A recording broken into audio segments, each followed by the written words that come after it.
കുട്ടികളെ ഇന്ന് ജനുവരി 1 എൻ്റെ 42ാമത്തെ പിറന്നാളാണ്.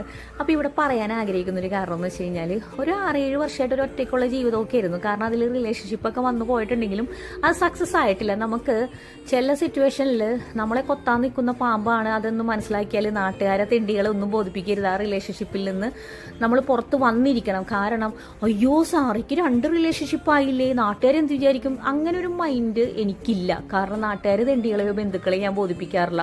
കൊത്താൻ നിൽക്കുന്ന പാമ്പാണെന്നുള്ളൊരു ബോധ്യം വന്നപ്പോൾ റിലേഷൻഷിപ്പുകൾ വേണ്ടെന്ന് വെച്ചിട്ടുള്ള ഒരാളാണ്.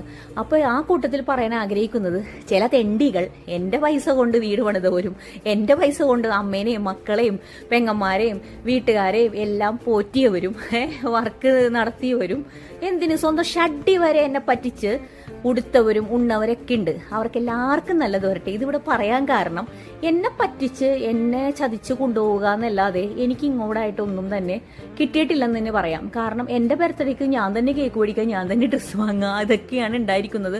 അങ്ങനെ വിലപിടിപ്പുള്ളൊരു ഗിഫ്റ്റൊക്കെ കിട്ടിയൊരു ഓർമ്മയൊന്നും എനിക്കില്ല.